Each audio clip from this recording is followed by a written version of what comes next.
జన్మలెత్తినా చూడలేని కోళ్ళం ఈ జన్మకు నాకు దొరికింది. ఏదో ఒక్కనాగా పట్టుకెళ్ళి దాన్ని మెడలో పెడదామని డబ్బు కూడా తెచ్చా. ఎంత? 200 నా కష్టార్జితం. 200? మరి వడ్డీకే సరిపోదు.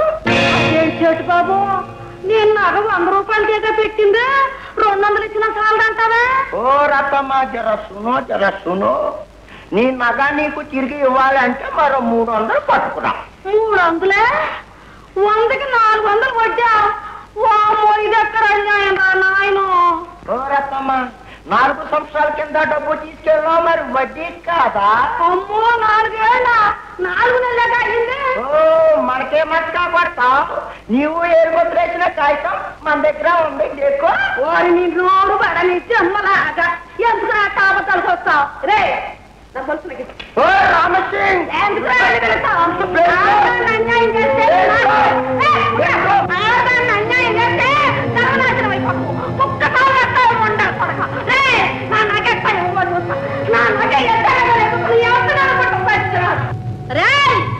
మీరంతా నాశనమైపోయే రోజులు వచ్చినాయిరా. మా బొట్టానికి అన్యాయం చేస్తే నాశనం అయిపోతారా? ఏమిటి నువ్వు ఇక్కడ ఉన్నావేంటి? అది కాదురా బాబు, 4 నెలల నాటి దగ్గర నగ పెడితే 4 ఏళ్ళు అయింది అంటున్నాడు రా.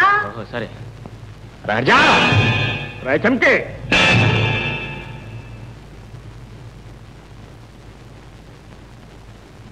మా పెద్దమ్మ నీకు 200 ఇచ్చిందా? ఇచ్చింది. అవి అయితే నాకిచ్చాయి. నగాదేనా? మరి 4 సంవత్సరాల వడ్డీ ఎవరిస్తారు? తుందేకే. ఓరి నీనోరు బాడా, మళ్ళీ అదే కొత్తకొస్తున్నావంటరా? ఒరే రాజా, నిజంగా చెప్తున్నారా? 4 నెలలే అయిందయ్యా నీ మీద ఒట్టురా. పెద్దమ్మా, ఒట్టు మాత్రం వేయద్దే. మనలాంటి కడుపు కాలే వాళ్ళ ఒట్టంటే ఈ గొప్పవాళ్ళకి నవ్వులాటగా ఉంటుంది. ఏడి తీయటం నేను వదిలేస్తాను. నన్నప్పుడే మర్చిపోయారు.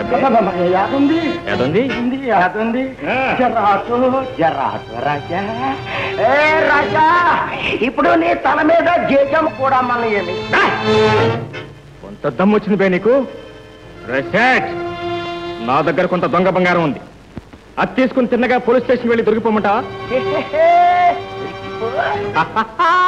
దొరికిపోతాను బే, కానీ వాళ్ళ దగ్గరికి వెళ్ళి ఆ దొంగ బంగారం నువ్వే నా చేతికి ఇచ్చి అమ్మమన్నావని చెప్తాను. దాంతో మన ఇద్దరికి కలిపి బేడీలు వేస్తారు బే. రాజా, అంత బడా అబద్ధం చెప్తా.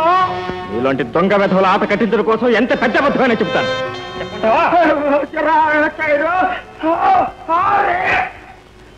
రాజా,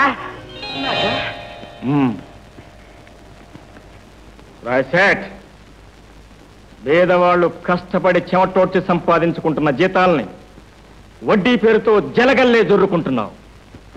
నీలాంటి రాక్షసులకి ఈ దేశం సమాధి కట్టే రోజు వచ్చింది. నీ సమాధికి మొదటి ఇటుక నేనే ముష్టేస్తాను. వచ్చే ముందు ఉత్తరం రాయ్, అర్జెంట్ టెలిగ్రామ్ ఇవ్వు. జర్రద్దా జర్రద్దా, దేఖో రంగడికి షిప్.